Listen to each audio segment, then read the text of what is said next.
ومن يضلله فلا هادي له.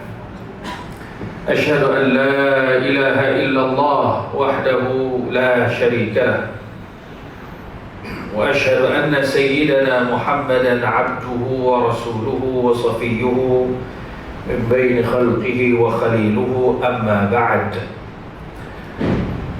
فإن أصدق الحديث كتاب الله، وخير الهدى هدى النبي صلى الله عليه وسلم، وشر الأمور محدثاتها، وكل محدثة بدعة، وكل بدعة ضلالة، وكل ضلالة في النار. أيها المسلمون وأيها المؤمنون، اتقوا الله. أوصيكم ونفسي وإياي بتقوى الله، فقد فاز المتقون. Yang berbahagia adinda pengurusi majlis, seterusnya yang berhormat Ustaz Hamzi, Adun Teti Serong, seterusnya Adun Belia, lupa tadi nak sore dia, dan tuan-tuan, para alim ulama, ibu-ibu, ayah-ayah, abang-abang, kakak-kakak, anak-anak, adik-adik, rahimakumullah jami'an. Tak lupa kepada pengurusi, Tuan DO, orang-orang besar jajahan, orang besar 32, orang besar 18, siapa lagi yang dipertua, jika ada, saya tak sempat lagi nak tulis belakang tadi.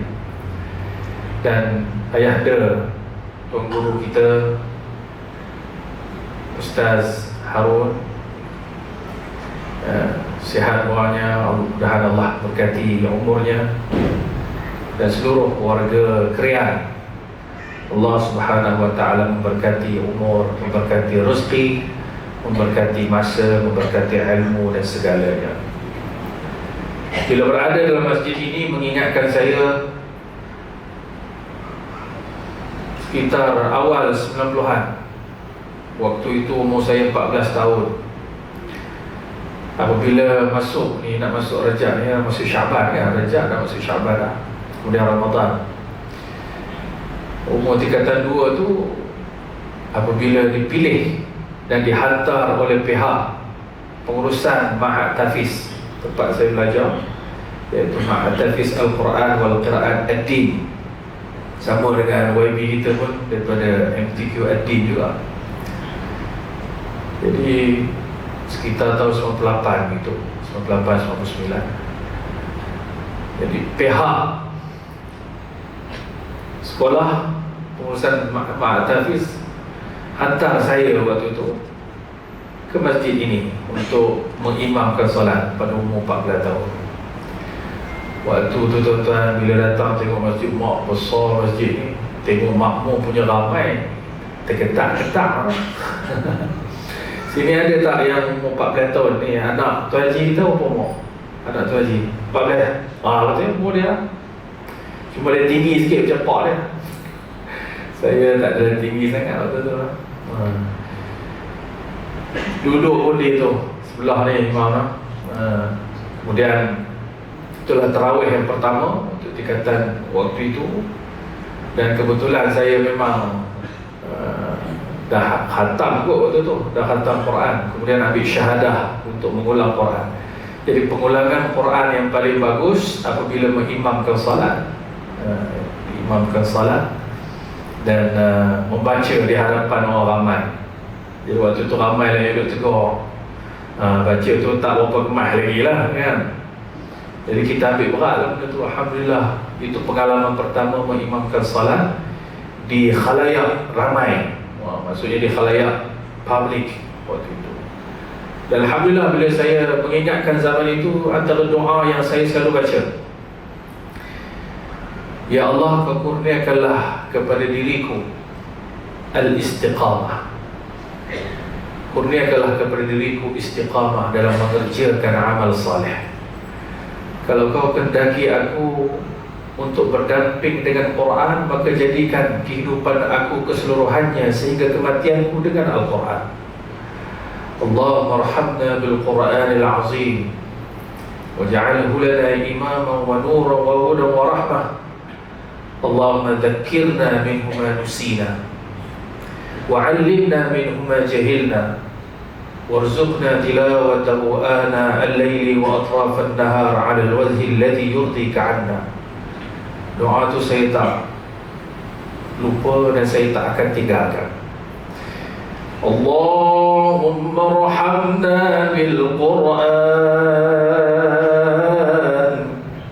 waj'alhu lana imaman wa nuran wa hudan wa rahmah. Allahumma dhakkirna minhu ma nusina, 'allimna minhu ma jahilna warzuqna tilawatahu ana al-laili wa atrafan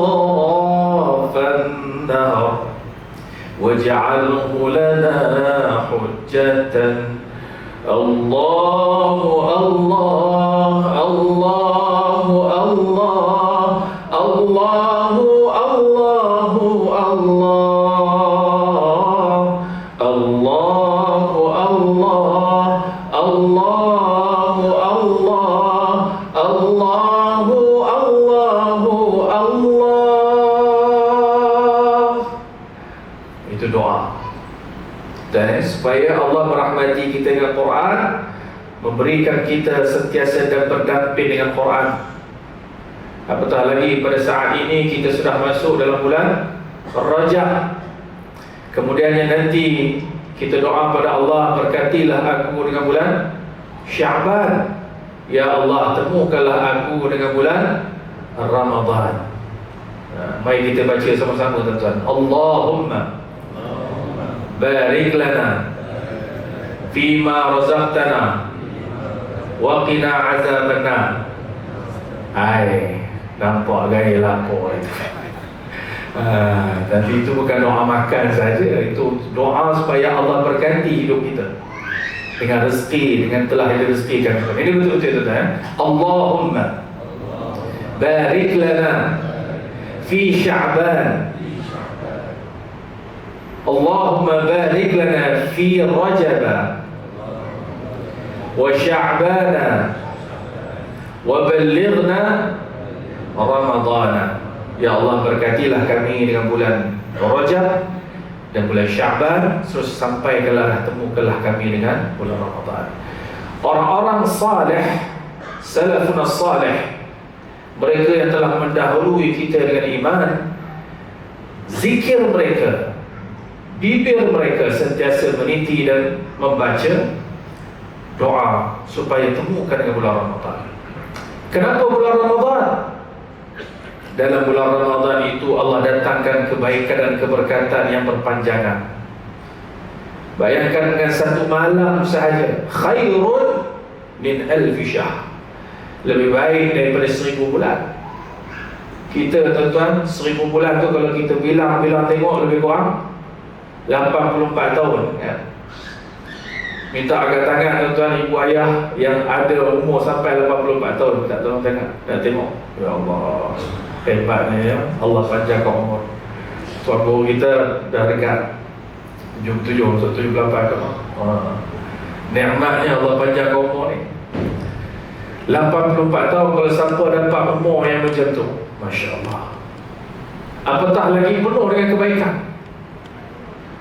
Kebanyakan para sahabat radhiyallahu alaihim ajma'in, umur mereka macam umur yang Nabi sebut. Umur umatku ma baina 60 wa 70. Umatku ni 60-70. Nabi pun dapat 63. Kita yang dapat lebih ni memang banyak Allah bagi bonus. Dalam pada itu, diorang ulun buat dengan segala amalan saleh yang mereka lakukan cukup luar biasa. Mereka masih lagi menanti dan tak sabar untuk bertemu dengan Ramadan. Pasal apa? Satu malam tu seolah-olah 84 tahun punya amal soleh.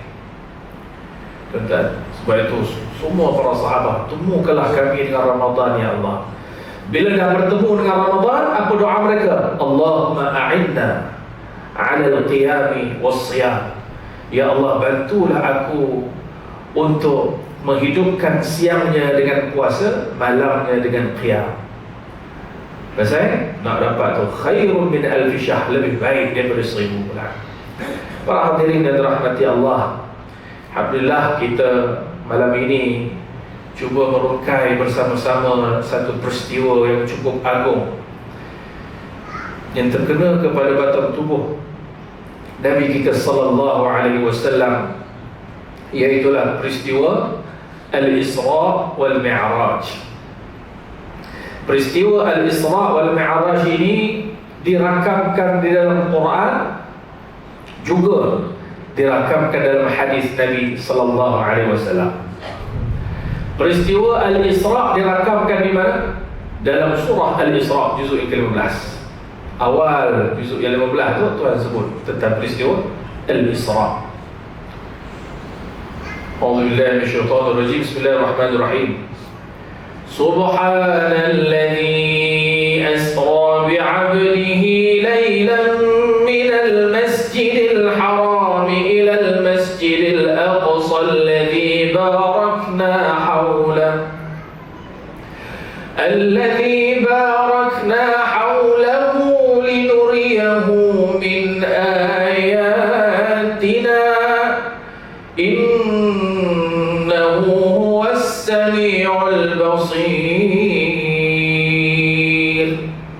Maha suci Tuhan yang memperjalankan hamba-Nya pada waktu malam daripada Masjidil Haram ke Masjidil Aqsa, yang kami berkati sekelilingnya untuk kami memperlihatkan tanda-tanda kebesaran kami. Sesungguhnya Dia Allah Maha mendengar lagi Maha melihat.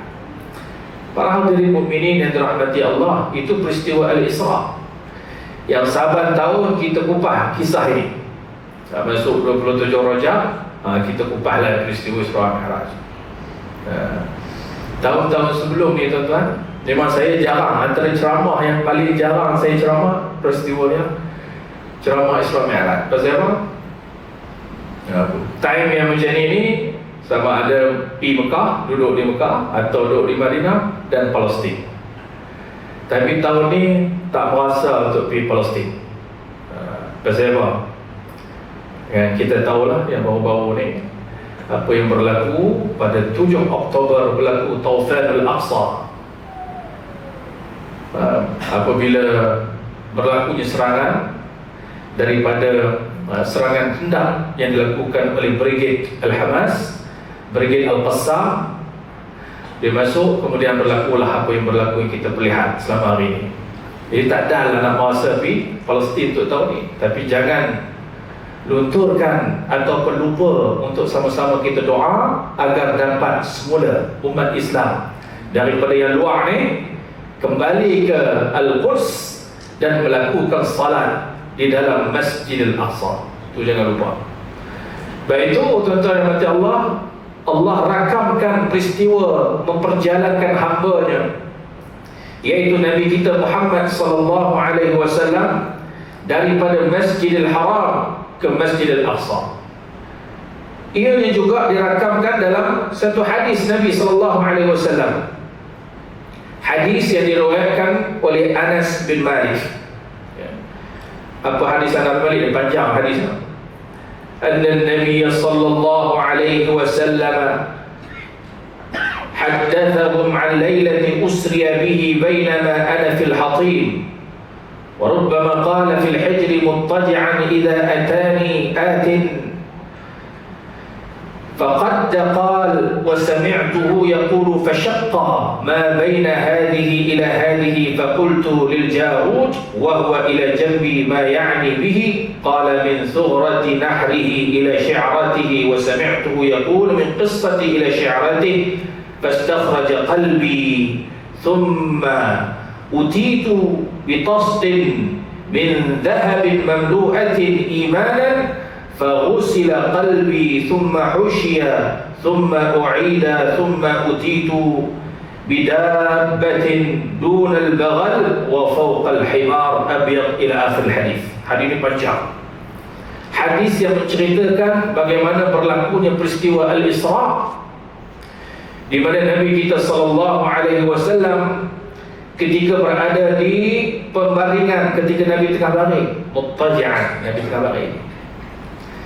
Kemudian kedatang Jibril alaihi salam. Kemudian dia mengeluarkan hati Nabi, fastakhraja qalbi. Kemudian bersebuah hadis, ketika aku berada di Hatim, beliau menyebutkan di Hijr dalam keadaan berbaring, tiba-tiba datang seseorang lalu membelah dadaku.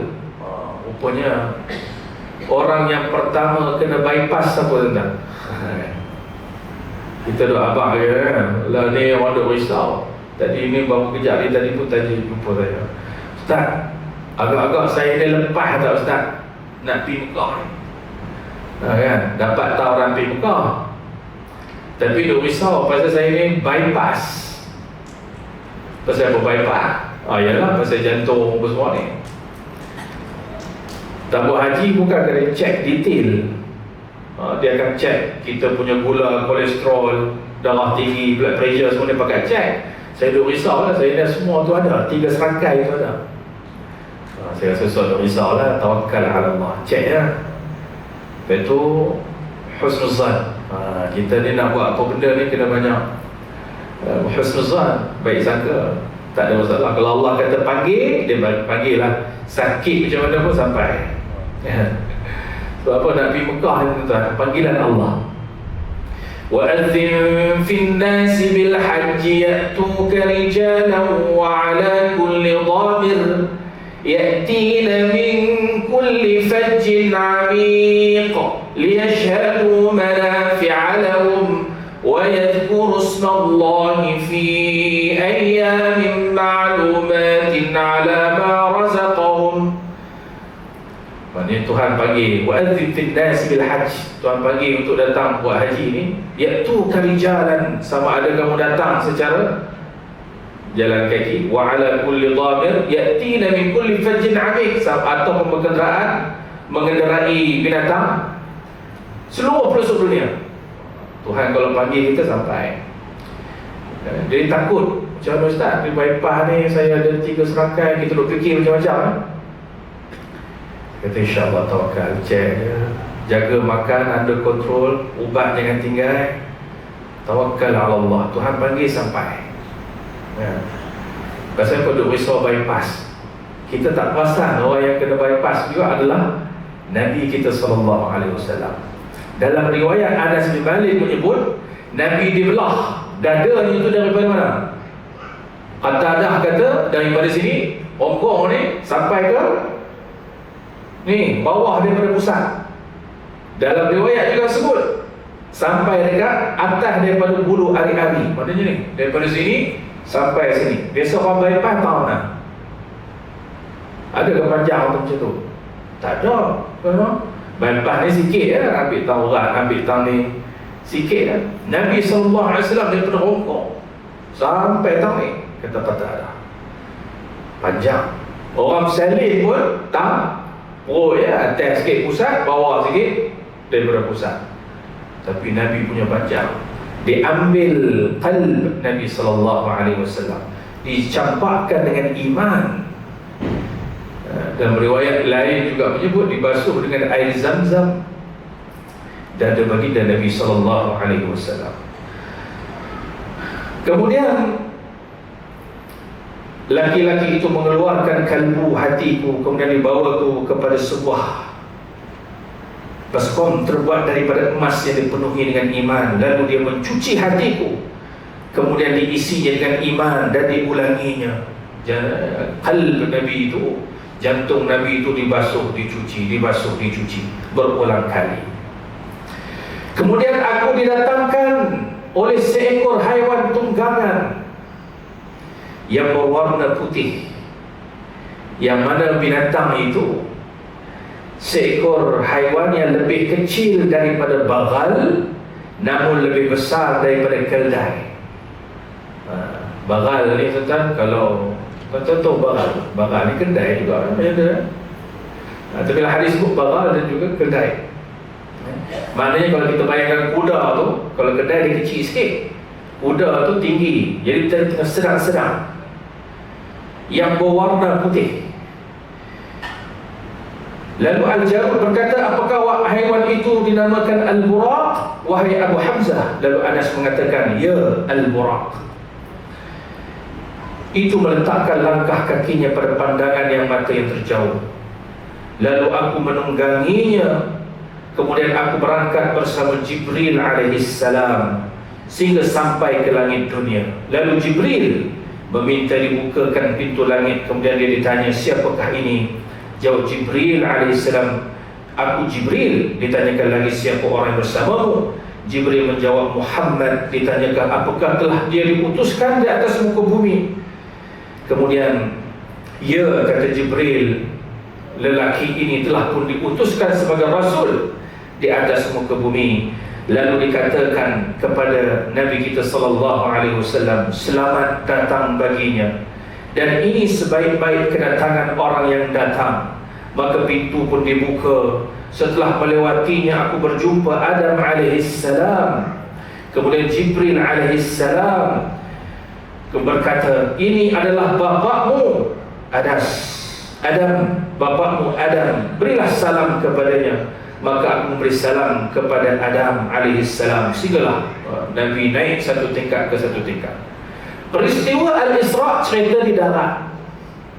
Nabi diterbangkan daripada Masjidil Haram ke Masjidil Aqsa, cerita darat. Manakala Mi'raj, peristiwa daripada Qubbatus Sakhra, iaitu di bumi Palestin, naik ke langit ke Sidratul Muntaha. Ibu-ibu yang dirahmati Allah, ayah-ayah yang dirahmati Allah, kenapa Allah hidangkan peristiwa ini? Kita pergi sikit sebelum daripada itu. Kerana Nabi SAW telah diuji dan diuji. Maknanya seorang Rasul ni, dia bukan duduk diam macam tu saja, ataupun kerja Rasul ni dia berceramah saja, mentazkirah macam saya saja. Tapi kerja Rasul ni cukup besar. Kerja Rasul SAW, ani'budullah wajtanibut taghut, wa laqad ba'atsna fi kulli ummatin rasulan ani'budullah. Hendaklah kamu sembah Allah dan jauhkan segala benda yang taghut. Taghut ni apa? Kata ahli tafsir, taghut adalah syaitan. Jauh taghut. Kalau nak suruh orang buat benda baik, mungkin mudah. Sembah Allah, sembahyang, salat, tunai zakat, mari Ramadan, puasa, baca Quran. Tapi yang paling besar dan sukar apa dia, tuan-tuan? Nak suruh orang tinggalkan syaitan, tinggalkan sembahan-sembahan selain daripada Allah. Hari ini mungkin orang tak sembah tokong, mungkin orang tak sembah patung, berhala, tapi orang duk sembah duit, orang duk sembah toki dia, orang tak takut tempat kerja dia hilang, kan? Kerja 24 jam, semayang tak semayang, kerja solat Jumaat tak buat, kerja ambil cara yang haram, walaupun tak kisah apa benda kan, buat haram asal ada duit. Sebab tak kira lah kerja jual arak ke, duduk di cashier ke, duduk di tempat yang memproses ataupun melakukan transaksi riba ke, tak kisah, asal aku ada duit, asal aku ada gaji. Tapi lupa bahawasanya yang ni kerja paling berat, wajtanibut taghut, meninggalkan segala bentuk sembahan kepada taghut. Tuan-tuan yang dirahmati Allah, cabaran Nabi lepas daripada itu, dia naik ke bukit, sebahagian riwayat kata Jabal Abi Qubais. Kalau tuan-tuan pergi Mekah, kita pergi kat Safa, bukit Safa, apa sana? Kita pergi sa'i bainas Safa, ma bainas Safa wal Marwah. Bila pergi kat Safa tu, Bukit yang sama berhubung dengan Jabal Abi Qubais. Hari ini Jabal Abi Qubais itu ada di sekarang. Nabi pernah naik atas tu. Nabi naik bukit ni dia jadi simbolik, ataupun kita kata panggil landmark. Orang panggil landmark. Asal ada nak bagi announcing ke, nak bagi pengumuman ke, ataupun nak puja pembesar-pembesar Quraisy, mereka dia naik atas bukit tu. Tapi kali ini Nabi SAW naik atas bukit ketika diarahkan untuk Allah Subhanahu Wa Taala mengarahkan Nabi melakukan dakwah secara jahat. Bila nak dakwah secara terang-terang ni, Nabi dah tak sembunyi dah. Nabi kata, sembahlah Allah, jauhlah perkara yang syirik. Bila Nabi kata jauhkan perkara syirik, tinggalkan berhala-berhala, sembah Allah yang esa, Tuhan itu tidak beranak dan tidak memperanakkan. Yang itu tak boleh. Quraisy ni semua melenting, sehingga Abu Lahab berhenti dekat depan Nabi. Dia tengok Nabi, tumpah makan dia. Dia kata, tabban laka ya Muhammad, alihada jama'tana. Celaka kau wahai Muhammad, apakah kerana ini kamu himpunkan kami kat sini? Sia-sia je kerja. Dia buat itu lah. Tapi Nabi SAW tak cakap apa. Siapa yang tolong jawab celaka tadi itu? Allah yang tolong jawab. Tabbat yada Abi Lahab wa tabb. Kalau tuan-tuan baca ayat ni, ingat tu, orang yang mencelakakan Nabi, Allah jawab balik celaka tu tadi. Celakalah kedua-dua tangan Abu Lahab, secelaka-lakanya. Tuan, lepas daripada itu berlakulah episod bagaimana Nabi SAW ditekan. Peruntukan tak diberi kepada Nabi. Walaupun dia ni pembesar Quraisy, dia ni dipotong segala bendanya. Orang tak boleh berhubung dengan dia. Siapa yang ada kaitan dengan Muhammad jangan kahwin dengan keturunan Muhammad, Bani Hashim, Bani Abdul Muttalib. Orang tak boleh berniaga dengan dia. Habis, semua disekat. Baginda Nabi SAW seorang yang tenang, menghadapi segala cabaran itu dengan penuh ketenangan. Baginda Nabi SAW kata, kalau orang Makkah tak mau terima aku dalam dunia dakwah ini di Makkah, aku akan pergi ke Taif. Dan tahun itu juga dikenali Amul Huzni. Kalau tuan-tuan baca dalam As-Sirah An-Nabawiyah As-Sahihah yang dikarang oleh Dr. Akram Dhiya Al-Umari, dia menyebut kisah itu sangat signifikan, sangat terikat dengan peristiwa tahun kesedihan. Hari ini tuan-tuan, cuba abang, kita pernah sedih tak dalam hidup ni? Kadang-kadang kita up status, wallah lah, dia up status, aku lah orang paling malang dalam dunia ni. Tak ada orang paling malang ni. Pasal apa? Kena buang kerja. Pasal apa orang paling malang? Pasal suami aku tak buat baik dengan aku. Ni pasal apa? Isteri aku tak layan aku. Kita duk abang, kita lah orang paling malang.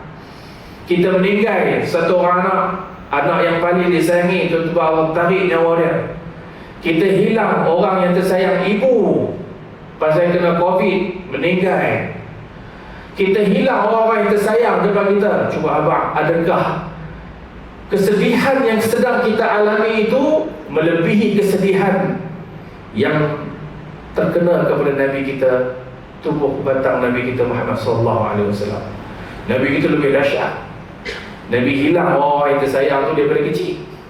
Dia tak pernah tengok pak dia sendiri. Baru nak besar sikit, mak dia pula meninggal. Kemudian dibela oleh Abdul Muttalib, umur 6 tahun Abdul Muttalib pula meninggal, tok dia. Lepas tu sampai umur 8 ke 12 tahun, pak penakan dia pula lepas tu meninggal. 8-12 dia sempat lah bersama pak penakan dia. Besar sikit, meninggal lah dia, pak penakan dia, Abu Talib. Kemudian dah kahwin dengan Khadijah bintu Khuwailid, orang yang isteri yang paling sayang. Anak Nabi ni 7 orang, 6 orang daripadanya semua anak Khadijah. Dalam seronok-seronok dapat anak ramai ni, seorang-seorang anak dia meninggal depan mata Nabi. Anak Nabi ada berapa orang kan? Anak-anak Nabi ada 7 orang. 3 laki-laki 4 perempuan. Pertama Qasim, Abdullah, Ibrahim, Zainab, Ruqayyah, Fatimah, Ummi Kalsum. Ibunya bernama Aminah. Itu mengaji sendiri tu. Tu dia anak-anak pasti erti ya. Dia boleh sabut. Kita kalau nak ingat balik tu, ingat lagu tu balik. Jadi anak-anak Nabi SAW yang laki-laki ni semua mati depan mata Nabi SAW. Baru nak besar 2 tahun, baru nak besar sikit. Ada yang mati ketika baru lahir. Sehingga dirakamkan kisah-kisah kesedihan itu. Jadi kalau kita hilang seorang anak, 2 anak, 3 orang anak, gugur anak, apa sangat dengan kesedihan yang pernah dialami oleh Nabi SAW. Sebab itu episod hidup Nabi ni, ketika dia telah pun menjadi Rasul, menambahkan lagi kesedihannya kerana kehilangan orang-orang yang tersayang, termasuklah Khadijah bintu Khuwailid. Sebab itu Allah hadiahkan. Bila sedih ni tuan-tuan, lepas tu adik-beradik pun pakat tak terima dia, orang kampung pun pakat tolak dia. Tak lain tak bukan, tempat yang dia bergantung harap adalah Allah Subhanahu Wa Taala. Nabi ni bila dia sedih dia akan cari tempat yang relax. Mana tempat Nabi suka relax? Dia akan cari tempat tinggi. Sebab tu Jabal Nur, peristiwa Ghar Hira, wahyu pertama Nabi SAW di tempat yang tinggi. Nabi bila nak bersembunyi, nak pergi Madinah, Nabi sembunyi di tempat yang tinggi, Jabal Thawr. Nabi akan cari tempat tinggi. Sebab itu salah satu rawatan bagus untuk kita ni, untuk healing. Kalau ni orang kata healing, tak tahu pula healing ni apa dia? Ubat dah.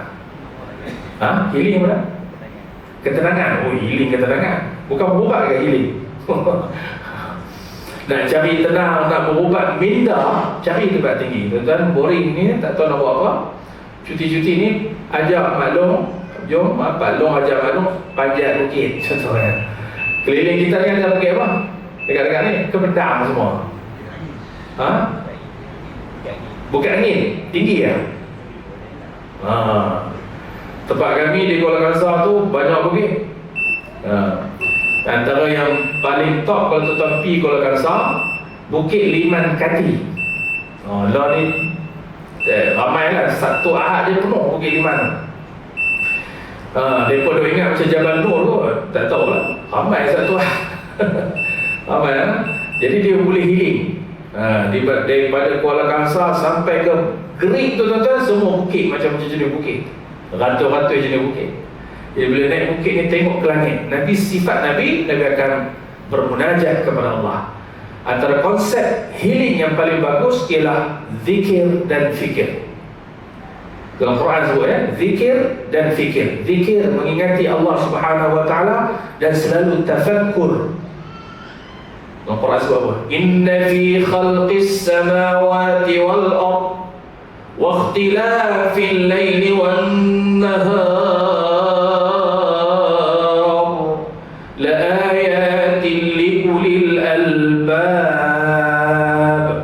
penciptaan langit dan bumi, pada penciptaan langit, fi khalqis samawati wa ikhtilafil lail, dan perubahan malam dan siang, la ayat, merupakan tanda-tanda bagi orang yang berfikir. Lagi kita stres tuan-tuan, lagi banyak tekanan kerja kita, maka balik pada konsep tu tadi, zikir dan fikir. Alladzina yazkuruna Allah. Apa yang kita nak zikir ni? Zikir mengingati Allah. Qiyaman, dalam keadaan berdiri, wa qu'udan, dalam keadaan duduk, wa ala junubihim, ketika baring pun kita fikir Allah. Alangkah indahnya setiap masa kita sentiasa memikirkan Allah, zikir Allah, memikirkan kebesaran Allah. Bila ditimpa musibah, ingat Allah. Bila senang, ingat Allah. Bila dalam keadaan macam tu tuan-tuan, Allah bagi dulu segala masalah kita, serabut-serabut tu hilang. Apa ayat tuan-tuan yang boleh kita beramai, lepas tu kita rasa berat. Bila orang terkena tekanan ni, dekat mana dia rasa berat? Macam orang blood pressure lah, kat mana tang dia sakit paling berat? Sini siapa blood pressure kat tangan? Semua orang kata dengan aku darah tinggi, tak ada orang darah tinggi tang ni. Ada kan? Bila rasa tekan ni, anqadha zahrak. Bila rasa berat, Nabi pun rasa berat tang ni. Bila wahyu turun, bila Nabi ada tekanan, Nabi rasakan rasa berat tang ni. Orang blood pressure pun dia tang ni dia rasa berat. Itu yang ada. Saya ada darah tinggi, saya tahu. Bila buat kerja, pergi turun naik, pergi sana, pergi merata alam dia ada juga tekanan tu. Pasal kita blood pressure. Naik gunung, turun ke dasar laut. Saya pergi belakang gunung tu sampai Everest dia tak naik. Kinabalu ke apa semua dah pergi ni dasar laut, open sea, saya diving. Jadi bila orang darah tinggi ni, dia akan rasa tang ni. Ayat yang Nabi ajar pada kita turun pada Allah, daripada Allah turun pada Nabi untuk kita beramai. Apa surah apa tuan-tuan? Bagi buka dada, bagi hilang rasa darat, pressure. Surah apa? Surah Al-Insyirah. Surah tu amai. Baca tu. Kita baca sama-sama boleh? Surah Al-Insyirah macam mana ustaz Alam Nashrah. Kita baca sama. Bismillahirrahmanirrahim. Alam nashrah laka sadrak wa wada'na 'anka wizrak alladhi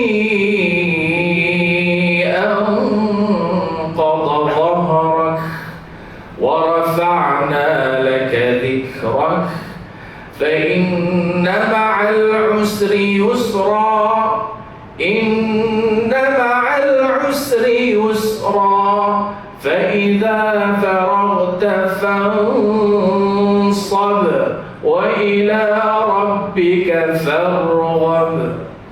Ini kalau kita kupas Al-Insyirah ni panjang lagi lah. Bagi YBMC kupas tu surah Al-Insyirah, slot kuliah duha Bila baca tu kan, embus daripada kepala sampai ni, kita akan rasa lega.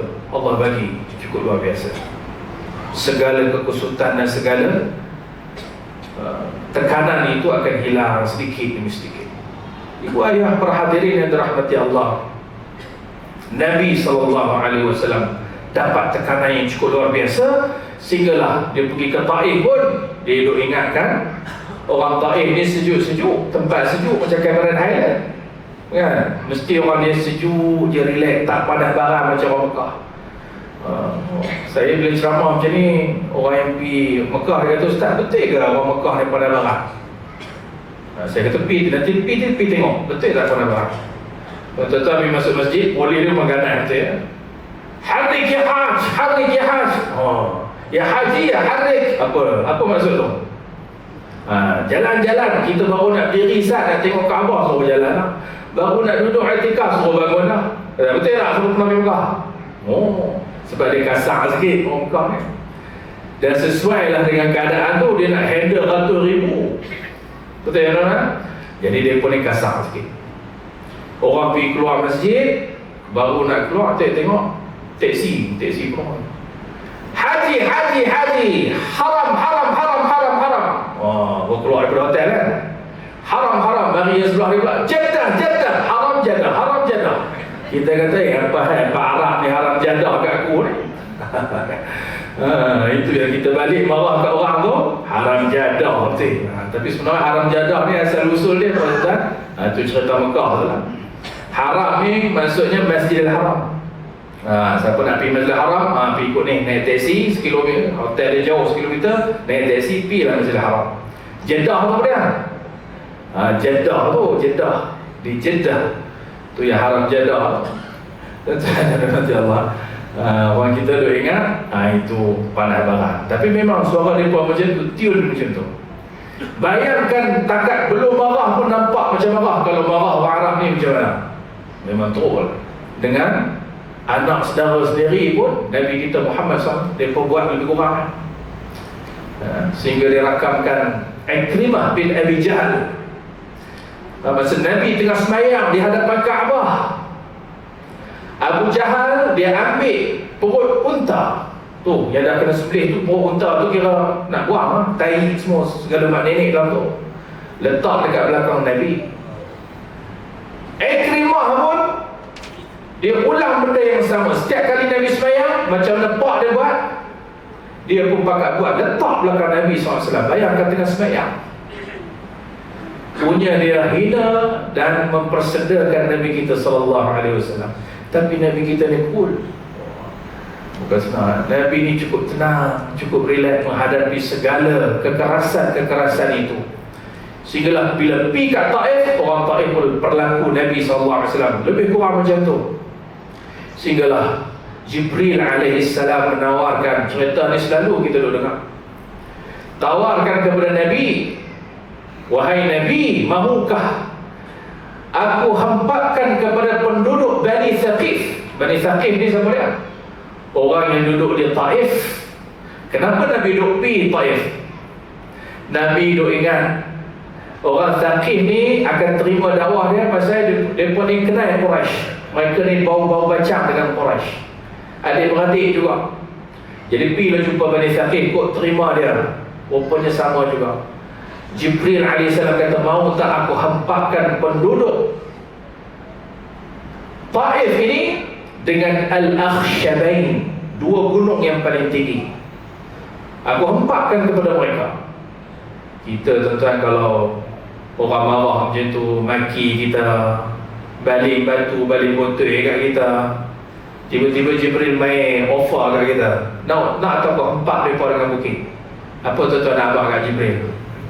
Kalau boleh Everest, Jibril, bukan kata Syabain, Everest hempak kat mereka. Kalau boleh sampai 7 keturunan, nah itu kita, ya. Tapi Nabi SAW dengan segala kekuatan yang ada, Allah hantar Jibril alaihissalam, tapi dia kata apa? Allahumma hdi qaumana fa innahum la ya'lamun. Dalam munajat Nabi yang panjang, ya. Antara isi doanya, Allahumma hdi qaumana fa innahum la ya'lamun fa innahum la yu'jizunak. Ya Allah, kau berilah hidayah kepada kaumku kerana mereka tidak mengetahui apa-apa, dan apa yang mereka lakukan terhadap diriku tidak sedikit mengurangkan kebesaran dan keizzatan-Mu, ya Allah. Nampak Nabi kita. Lalu Nabi doa lagi, ya Allah, kalau sekiranya kaum Bani Thaqif ini tidak menerima dakwahku, jangan biarkan aslah mereka, keturunan mereka tidak menerima dakwah. Jadi Nabi doa, tolong doa keturunan dia, kalau golongan ni tak terima, keturunan mereka ni satu masa nanti akan terima Islam, akan terima ajaran Nabi SAW. Nabi tak berhenti doa. Akhirnya tuan-tuan, Islam tersebar luas di Taif. Hari ini semua orang pakat nak pergi Taif, semua orang pakat. Saya pun sampai ke peringkat kita bila sampai Jeddah tu tuan-tuan, yang malam pertama tu pergi Taif dulu, tidur di Taif, bagi rasa suasana Taif lah ni sampai 7 darjah Celsius. Lepas tu kita cerita pula sejarah siapa yang kembangkan Islam. Nabi kembangkan Islam mula-mula, kemudian diteruskan oleh Abdullah bin Abbas sehingga mati Abdullah bin Abbas. Abdullah bin Abbas memilih untuk meninggal di Taif berbanding meninggal di Mekah, sedangkan Mekah jauh fadilatnya lebih tinggi. Tapi kerana dia memikirkan dakwah itu mesti diteruskan di bumi Taif, lalu dia berpindah daripada Mekah, duduk di Taif. Lalu dia mengarang tafsir, dia menafsirkan ayat-ayat Al-Quran. Lalu dia memberikan dakwahnya, menyebarluaskan dakwahnya di Taif sehingga mati di bumi Taif. Jadi kalau tuan pergi ke Taif, ziarahlah perkuburan Abdullah bin Abbas. Dekat dengan mana? Dekat dengan Masjid Abdullah bin Abbas. Baru ni tuan-tuan, jemaah saya dengan izin Allah, barangkali dia dah mungkin masanya umur sekitar 73 tahun, dia minta jumpa. Dia kata, Ustaz, saya teringin sangat nak pergi. Dia teringin sangat nak pergi Mekah. Anak-anak dia abang agak dia mak nanti saat tunggulah cuti sekolah. Cuti sekolah dia baru pergi. Mak dia kata tak sabar sangat Nabi. Bayangkan seat dah full, tiba-tiba seorang tarik diri, dia masuk seat tu. Dalam seminggu nak terbang. Dia duduk seat tu, terbang sampai di bumi Taif, baru check in. Dalam tak sampai berapa minit, Allah cabut nyawa dia, meninggal di atas bumi Taif. Tentu bila saya kenal balik, satu ajal, kita tak tahu kita meninggal di mana. Kemudian perjalanan itu adalah perjalanan untuk melaksanakan ibadah umrah dengan niat, dengan barangkali kita ni bila nak pergi Mekah ni tuan-tuan, taubat nasuha semua dah buat. Dengan istighfarnya, dengan taubat nasuha, selesaikan urusan-urusan hutang apa ni, tulis wasiat apa yang patut, kan? Dengan segala persediaan, Allah tarik nyawa. Selang beberapa hari kita buat urusan, disembahyangkan di Masjid Abdullah bin Abbas. Bayangkan, orang Malaysia jarang meninggal di tempat ini. Tiba-tiba Allah pilih hajah ni, Ummi Kalsum. Saya tak kenal sangat, tapi bila cek-cek, rupanya keluarga ni keluarga yang suaminya ustaz, anak-anaknya cikgu, ustaz, ustazah, orang-orang hebat lah, keluarga yang terjaga. Jadi mesti ada sesuatu yang istimewa kenapa Allah pilih dia. Disembahyangkan di Masjid Abdullah bin Abbas tu ribuan orang. Tak silap saya, dia meninggal tu Khamis petang. Khamis petang tu, tuan-tuan, disembahyangkan di Masjid Abdullah bin Abbas. Orang Arab ni berebut-rebut tuan-tuan. Ni kendung ni, dia pun bukan kenal siapa, tapi dia berebut-rebut, dia kendung berebut nak bawa. Itu perangai orang Arab. Perangai orang faham sunnah ni, bagus dia macam mana? Bila sembahyang, apa saja aktiviti di sekitar ni dihentikan, memberikan penghormatan kepada jenazah lalu disembahyang. Habis itu baru ni ada kes apa dia? Kita ada satu majlis di masjid, tengah buat akad nikah, tiba-tiba jenazah mari. Yang akad nikah tu terus juga. Ramai ni, punya ramai orang akad nikah. Jenazah yang sembahyang jenazah tak ramai. Itu adab kita dengan jenazah yang Nabi ajar kepada kita. Utamakan mana? Jenazah tu sembahyang ustaz ya, 4 takbir. Lepas tu kalau tuan-tuan pergi Mekah tengok setiap kali lepas salat mesti ada jenazah. Mekah, Madinah, Palestin, di Aqsa. Salatu alal mayt yarhamkumullah. Bila dengar tu tuan-tuan, apa kita sebut mula-mula? Inna lillah wa inna ilaihi raji'un. Pasal kita tahu ada mayat. Mayat tu seorang. Kadang-kadang dia akan sebut as-salatu alal mayyitati yarhamkumullah. Itu maksud dia apa? Mayat perempuan. Kadang-kadang makmum tu salatu alal amwat yarhamkumullah. Maksud dia apa? Ramai. Kadang-kadang seorang aja, budak, dia akan sebut budak. Tuan-tuan, kita faham semua orang dia akan berebut. Pasal apa? Salat jenazah itu tadi Nabi kata, siapa salat dia mendapat qirat. Qirat tu apa? Sahabat tanya, qirat tu apa? Nabi tunjuk Gunung Uhud. Kalau siapa pergi di Quba, di Baqi' al-Gharqad, perkuburan Baqi' al-Gharqad, kita pergi bawa jenazah situ, senang nak cerita tu yang Nabi kata Baqi', yang kata apa tu qirat tu apa tu, tengok tu. Sekitar panjangnya 7 km. Pahala angkat takbir 4 takbir saja. Pahala dia Gunung Uhud. Siapa yang bawa jenazah, pahalanya qiratan, 2 Gunung Uhud. Sebab itu tuan-tuan, sahabat Nabi, salafun salih, at-tabi'in, tabi'ut tabi'in, mereka ni bila ada jenazah, mereka akan utamakan. Bayangkan jenazah kita, orang berebut-rebut nak bawa, nak sembahyang. Allah, hebat. Itu pengalaman di Taif, ribuan orang sembahyang bawa jenazah. Saya pernah juga ada pengalaman menguruskan jenazah yang dah selesai daripada umrah. jenazah Malaysia, orang Malaysia, orang Ipoh. Yang baru ni orang Kati Kuala Kangsar. Sebelum ni pernah uruskan jemaah di Ipoh, Manjui, orang Manjui. Bawa jenazah tu, jenazah di badan besar. Masa itu tak jenazah lagi lah, dia pergi tu, dia hidup lagi lah, umur 50-an. Yang sorong dia tu, mak dia umur 70 lebih. Mak gagah daripada anak dia OKU lah, 50-an tu. Dia pesan kat mak dia, mak, saya teringin sangat nak pergi umrah ni, saya harap dapatlah tunai saya punya keinginan ni. Mak dia pun kata, apa mak, bawa pergi umrah sekali pertama, kali kedua, kali ketiga, sampai tawaf wida' dia tak larat. Sebab dia ada beberapa kali dia jatuh. Dia kata tak larat nak tawaf wida'. Apa hukum tawaf wida' kalau saya tak larat, Ustaz? Nak buat tawaf wida' ke tak wida'?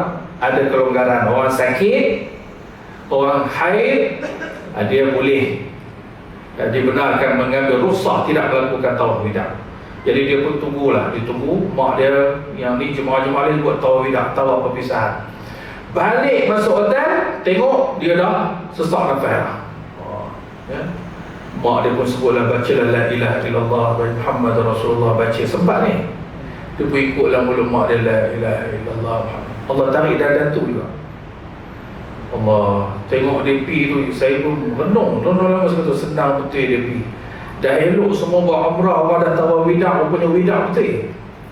Wida' dia wida' dengan keluarga. Dia tak wida', dia duduk di Mekah. Kami uruskan jenazah dia, ambil masa lebih kurang 2 hari. Masa tu pasal dia meninggal di Mekah, buat urusan konsulat, buat urusan tu, buat urusan ni. Esok tu, dia ni pun istimewa juga tuan-tuan, hari Khamis. Esok pagi Jumaat, tuan-tuan bayangkan di Masjidil Haram ni, pagi Jumaat, dengan Pak Arab, dengan Mak Arab, dengan Mak Negro, semua ada. Penuh Masjidil Haram tu. Saya mula-mula saya ingat saya tak dapat lah, pasal yang boleh semayang di belakang jenazah ni, yang bawa jenazah ni mesti keluarga. Saya bukan keluarga, saya uruskan je. Jadi bila saya pergi dekat-dekat tu, tengok jenazah dah sampai naik daripada hospital, saya pun duduk dekat lah. Orang tu kata, mana keluarga? Keluarga tak ada, dah balik Malaysia lah. Semalam balik Malaysia. Hang siapa? Aku duk uruskan dia lah. Pak Arab tu kata masuk, pergi ikut Imam Sudais, jalan sekali. Lepas semayang subuh, pergi naik atas, duduk dekat ni tempat VIP ya, tempat ahli keluarga ni tadi. Semayang tu tuan, bila angkat takbir, Allahu Akbar, semua Allahu Akbar, Allahu Akbar, Allahu Akbar. Assalamualaikum warahmatullahi, Assalamualaikum warahmatullahi. Orang pakai ramai-ramai. Dia bukan kenal siapa tu. Yang depan saya ni 4 orang, 4 jenazah saja, termasuk orang Malaysia ni tadi. Saya pun renung, saya tengok lama. Apakah istimewanya sehingga dia diberikan pilihan Allah untuk meninggal di bumi Mekah? Mesti istimewa. Orang bawa angkat masuk dalam bilik jenazah, saya pun tunggu luar lah. Jadi Pak Arab tu kata, hang bukankah anak kawan ni? Kata bukan, aku uruskan saja. Masuklah kan, yang cakap banyak. Aku pun masuklah kan. Saya pun masuklah, walaupun saya tak ada kaitan. Saya pun heran, kenapa saya pula ada kaitan dengan jenazah ni? Saya kata mesti ada sesuatu. Saya pun ikut. Saya tu ingat dia akan bawa pergi ke Ma'la, iaitu perkuburan Khadijah bintu Khuwailid, isteri Nabi SAW. Rupa sampai di Ma'la, dia lajak lagi ke depan, sampailah di Syara'in. Hari ini siapa saja meninggal di Madinah, di Makkah, akan ditanamkan di Syara'in. Punya besar tu, tempat di Syara'in, dalam tanah haram Makkah. Kita pun pergilah, bawa jenazah, orang berebut. Daripada sampai Syara'in pun ada orang sambut juga. Ya, tuan-tuan, tak payah dulu risaulah siapa yang nak uruskan. Rupanya Allah dah hantar dah manusia-manusia yang kita tak kenal akan berebut bawa jenazah keluarga kita. Dia bawa-bawa, saya pun follow sampailah ke kubur. Saya duduk atas ni, Pak Arab tu tengok saya, ni jenazah turun, awak hantar turun. Jenazah nak turun ni, hang kena turun. Apa yang pula aku yang kena bawa? Kita pun turun, pasal kita dah bayar upah dia tadi. Kita duk ingatkan kita berdiri tegak kan, rupanya turun bawah. Saya turun dengan seseorang kawan pelajar daripada Ummul Qura, Ustaz Wan Hud. Dia duduk ujung sana. Saya kata, okay, tak apa, saya sambut kepala, hantar sambut kaki. Kawan ni tuan-tuan, saya duk ingat 100 lebih kilo. Ni, yang kata badan besar tadi, duk ingat 100 lebih. Saya kata mampu ya, 2 orang nak sambut. Tapi tuan-tuan, bila bangla-bangla daripada atas ni bagi jenazah, saya pegang kepala, kawan saya Hud, saya pegang kaki, saya pegang kaki, Hud pegang kepala. Allah, ringan sungguh. Pegang ni ringan, sebelah tangan pun boleh. Yang kata berat-berat ni tadi, sebab saya ingat masa dia meninggal atas lantai, orang nak bawa dia naik atas katil tu 5-6 orang. Orang perempuan nak bawa naik letak atas katil. Saya pegang kaki, dia pegang kepala, turun, ringan sungguh. Turun letak. Rupanya kubur dalam syara'id di Mekah ni tentu lapang. Ada siapa teringin nak masuk? Lapang. Saya bila masuk tu saya kata, duduk tangi pun tak apa. Betul, lapang semua. Rasa macam tenang. Tak seriau. Kita pergi kubur kita dengan limpahnya, dengan ayaknya, dengan apa benda, tak nak kan? Banyak kita pun seriau. Tapi duduk di Mekah tu tenang. Jadi saya kata, kalau orang tanya, Ustaz pernah masuk kubur tak? Pernah mati rasa tak dalam alam barzah? Saya kata saya pernah rasa, tapi keluar balik. Jadi bila duduk tu, ya Allah, mudah-mudahan biarlah kuburku terang, rasa tenang seperti mana aku rasa tenang pada saat ini. Letak di situ, lepas tu dia pun tutup selingnya, dia sliding macam tu ya. Maksudnya dalam tu memang lapang sungguh lah. Duduk berdiri, kita pun baca doa, Allahumma ighfir laha warhamha wa'afiha wa'fu anha. Dia tak ada batu nisan apa, dia letak batu je. Maknanya situ ada jenazah. Kita pun baca doa lebih kurang, Allahumma ighfir laha, Allah jadikanlah luas kuburnya. Orang yang berdiri ni semua, jadikanlah. Doa ni parah, tak kenal siapa pun, semua pakai baca doa. Kita pun pergi lah, tuan-tuan. Itu suasana pada saat merasakan kita akan berada di alam barzah tu. Lebihnya dia apa dia? Saya balik tanya, kenapa istimewanya? Mak dia habaq, saya balik dia. Dia kata, terima kasih Ustaz uruskan jenazah. Makcik hari tu tak senang betul nak balik, bayang tuan-tuan. Dia balik naik kapal terbang nak balik Kuala Lumpur tu nangis. Siapa dah uruskan? Tapi makcik percaya Allah akan jaga semuanya. Makcik tu kuat juga, makcik tu. Dia kata, terima kasih banyak-banyak Ustaz tolong uruskan. Mudah-mudahan Allah mudahkan segala urusan Ustaz. Dia doa macam-macam dekat saya. Ya. Jadi saya tanya makcik, apa istimewanya anak makcik ni? Sampai dah selesai umrah apa semua ni, dah tawaf wida. Apa istimewa dia? Dia kata anak makcik ni masuk 15 tahun, dia dah OKU, kena accident. Jadi dia daripada kecil ni duduk, belah-belah tu dah duduk atas kursi roda sampai badan dia besar. Tapi satu, dia ni tak pernah nak gurih hati makcik. Kalau dia nak ambil makan ke nak pergi toilet ke, dia akan sorong sendiri. Sampai makcik kesian kat dia, makcik tolong bawa dia. Tapi tak pernah kata panggil, mak tolong sorong ni. Tak pernah menyuruh, tak pernah menyakitkan, cuba nak sakitkan hati, tak. Maknanya dia dapat apa tuan-tuan? Keredaan seorang ibu. Daripada belas tahun sampai umur 50 lebih, dalam keadaan macam tu, dia cuba tak mengguriskan hati seorang. Itu dia kata dalam tu, ma ridallahu illa fi ridal walidain. Keredaan Allah itu terletak pada keredaan kedua orang tua. Sebab itu kita nak husnul khatimah itu kan, kita hubungan kita yang satu, hablum minallah, hubungan Allah. Yang kedua, hubungan sesama manusia, terutamanya ibu ayah kita.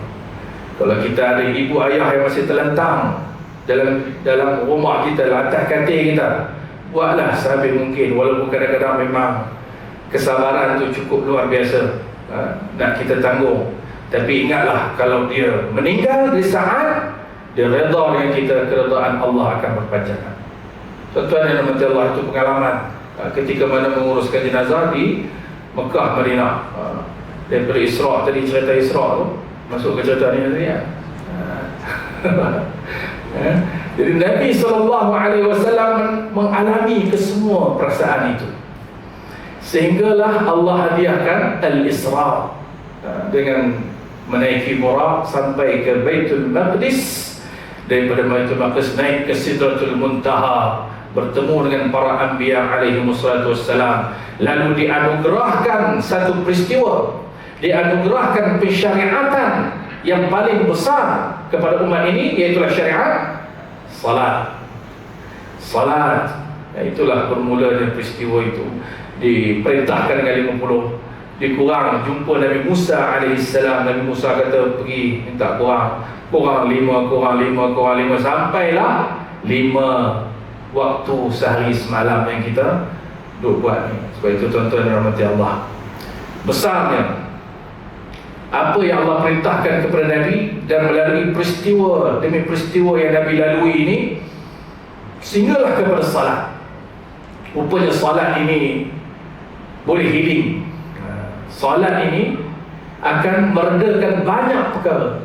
Ya ayyuhalladzina amanu ista'inu bis-sabri was-salah. Bila ada masalah, masa zaman Nabi belum disyariatkan salat, Nabi akan zikir dan fikir. Tapi bila diperintahkan salat, Nabi akan, bila ada masalah saja salat, bila senang salat, jaga waktu fardu salat, nak tingkatkan maqam di sisi Allah salat.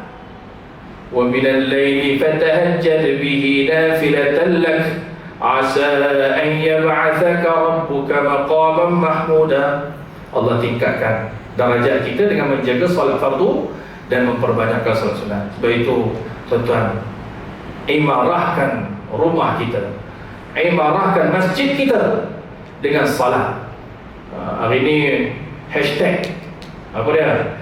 Jadikan solat subuh macam Jumaat. Hashtag tu bagus. Walaupun dah lama dah kita kempen, ustaz-ustaz duk kempen, kan?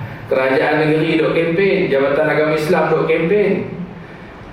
Tak apa nak jadi. Tapi bila influencer, tiktokers, FB influencer ni, orang pengaruh ni, dia mula cerita, hari ni alhamdulillah bagus. Alif tu salah seorang yang pencetus juga, baru ni dia pergi haji. Jadi kami jumpa lah masa musim haji tu. Memang dia dapat nampak dia tu, Alif Satar ni satu tokoh influencer yang kita nampak dia ni ke arah kebaikan banyak. Walaupun dia seorang penyanyi, walaupun dia seorang host program, tapi bila tengok cara dia tu, dia semangat, asyik tanya macam-macam hukum sepanjang di sana. Dua tiga orang tokoh yang buat haji baru ni, antaranya Alif Satar tu, kemudian Faizal Tahir. Nampak perubahan bila dah selesai daripada haji. Mereka banyak melakukan ini tadi, program-program, dan menggalakkan orang ramai penuhkan rumah-rumah Allah dengan solat subuhnya, dengan kuliahnya. Malah ada kempen, jadikan semua solat macam solat subuh. Bukan kata solat subuh, jadikan semua solat macam solat Jumaat. Bukan kata solat subuh, semua solat. Tapi kenapa solat subuh? Sebab Nabi kata, kalau kamu tahu kelebihan solat subuh dan solat Isyak, kelebihan solat subuh, solat Isyak secara jemaah, nescaya kamu akan berjalan merangkak-rangkak pergi ke masjid, pergi ke rumah Allah untuk mendapatkan fadilan itu. Dua ni paling susah lah nak buat. Apa dia kata? Subuh dan Isyak. Tapi kita dalam iklim kita, suasana kita, Isyak kita boleh lagi ni, semua dapat kan, pasal duduk tunggu. Tapi subuh kalau dapat buat, alhamdulillah. Hari ni pun ramai duduk kuasa saya, Ustaz, kita buat kuliah subuh, yang boleh kuliah subuh macam Jumaat. Semangat, bagus tu. Tapi janganlah takat 2024 ni, biar sepanjang tahun. Sonok tuan-tuan kalau rumah kita diimarahkan Allah. Cara nak imarah tu bukan susah. Cara nak imarah bukan susah, tuan-tuan. Kita kalau sebelum ni kita mai masjid seorang, naik motor, habis-habis ajar dalam malung kita. Satu ni lepas sembahyang kita makan roti canai apa semua. Sekarang kita minum teh tarik, kita boleh ajar malung berdua. Tu yang duduk rumah tu 3 orang, 4 orang, 5 orang tu panggil tu sekali. Kalau satu rumah boleh ajar 6 6 orang, 7 orang, termasuk anak, tarik cucu balik kampung, tarik ni cuti sekolah, hampa ni cuti sekolah, pergi masjid. Cucu duduk dengan kita kan, tarik. Saya duduk ingat satu rumah 10 orang, katalah 5 orang, kita ada berapa ni penduduk di Titik Serong, berapa YB? Ada 500,000 dah lah. 500,000 dah ke tak baik? Tak ada korang? Mesti buat bancian. Cula kan. Katakanlah 500,000 atau kita kata 50, apa dia, tak payah lah. Yang tu ada ni, 100,000 tu ada. Ni yang duduk masjid ni berapa ramai? Ada 1,000 duduk masjid ni. Pada ramai lagi tu kat luar. Satu rumah boleh tarik 5-6 orang. Saya dah ingat penuh masjid ni. Masjid kita ni berapa imam? Boleh kapasiti 7,000 boleh? Lebih ya? Mana? 1,000. Kalau dapatlah yang hujung tu, time cuti tu, Jumaat dapat sekali, Sabtu dapat sekali pun, Alhamdulillah. Yang mengambil semangat kita nak masuk Ramadan. Lepas Ramadan pun jadi macam tu juga. Allah hebat. Dia ada beberapa masjid yang saya buat masa saya duduk di Shah Alam. Memang Masjid Shah Alam ni rata-ratanya penuh. Tak payah kata kempen ni. Masjid Shah Alam, badan Seksyen 7, Seksyen 9, Seksyen 12, Seksyen 3, di masjid dia penuh. Mawadah penuh sampai ke belakang. Dah puluh-puluh tahun macam tu di Shah Alam. Saya pergi di Kuantan. Di Kuantan, di Allahumma salli ala Muhammad, Teguh Apuan Hamzah tu lah, dekat-dekat area tu kan, Indra Mahkota. Banyak masjid-masjid mereka ni penuh sampai ke belakang. Bukan kata Jumaat Sabtu Ahad, malah hari-hari biasa pun penuh. Cuma orang yang kerja lepas sembahyang terus cabut lah. Pasal dia nak pergi kerja. Tapi itu suasana tu dah ada. Cuma kurang tak penuh ni di masjid-masjid kampung. Ada terbalik pula. Masjid kampung pula terbalik. Tapi lah ni saya dah tengok semangat tu luar biasa. Kampung ke, bandar ke, semua orang mengambil fadilat itu tadi. Ini mengambil fadilat, memenuhkan rumah-rumah Allah. Bila kita buat kebaikan ni, innal hasanat yudhibun as-sayyi'at. Sesungguhnya kebaikan itu akan menghilangkan segala keburukan-keburukan. Masalah dadah akan kurang, masalah rogol akan kurang, masalah rompak akan kurang, macam-macam masalah di daerah kita ni akan sedikit demi sedikit kurang. Pasal semua orang berimpun di atas kebaikan. Itu kita nak, mudah-mudahan Allah Subhanahu wa taala memberkati, merahmati masa kita, memberkati waktu kita, memberkati daerah kita. Walau anna ahlal qura amanu wattaqaw lafatahna 'alaihim barakatin minas sama' wal ardh. Allah akan limpahkan segala kebaikan dengan syarat orang kampung, orang daerah sentiasa aman, beriman dan juga bertakwa kepada Allah Subhanahu wa taala. Teruskan dengan pengajian ilmu, teruskan dengan program pengimarahan. Esok ni ada ceramah lagi kan? Al-Isra wal Mi'raj, penuhkan, datang mendengar ceramah bersama dengan masyarakat, bersama dengan pembesar negeri kita. Mudah-mudahan Allah rahmati kita dan menjadikan kita semua cinta kepada budaya ilmu. Wassallallahu ala Muhammad wa ala alihi wa sahbihi wa barakatuh. Saya buka satu dua soalan jika tuan-tuan ada soalan. Ada apa-apa soalan? Nampak gaya faham. Tak ada tak faham.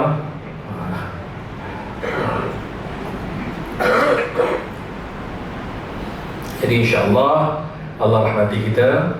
Sebelum saya tutup dengan doa, tuan-tuan nanti keluar nanti boleh tengok-tengoklah apa yang ada di luar tu. Mudah-mudahan membantu perniagaan sesama Muslim. Kalau ada hajat nak ke Mekah, ke Madinah dan sebagainya, di ke mana serta alam, nak mengambil falsafah Al-Isra wal Mi'raj tu, Nabi berjalan, nak healing, nak i'tibar, mengambil i'tibar daripada alam, so ambil peluang berjalan ke muka alam, di seluruh alam, terutamanya di 3 masjid. Tuan-tuan pasang niat, 3 masjid ni paling kurang kita sampai. Masjidil Haram, Masjid Nabi, Masjidil Aqsa. Kalau Masjidil Haram dah pergi, Masjid Nabi dah pergi, pasang niat supaya Allah Subhanahu wa taala menghentikan segala keganasan yang dihadapkan kepada saudara mara kita di Palestin, supaya kita sama-sama ramai-ramai dapat masuk dengan aman di Masjidil Aqsa. Kalau tak dapat Masjidil Aqsa, penuhkan rumah-rumah Allah seluruh dunia ni, selama mana tempat itu aman, supaya Allah merahmati kita dan menurunkan keberkatan pada diri kita semua. Sallallahu ala Muhammad wa ala alihi wa sahbihi wa baraka wasallam. Bismillahirrahmanirrahim. Allahumma faqihna fid din wa 'allimna ta'wil wa ihdina siratal mustaqim, siratal ladzina an'amta 'alaihim minan nabiyyin was-siddiqin wasyuhada was-salihin wa hasuna ulaika rafiqa ya arhamar rahimin. Wa sallallahu ala Muhammad wa ala alihi wa sahbihi wa barik wa sallim walhamdulillahi rabbil alamin. Taqabbalallahu minna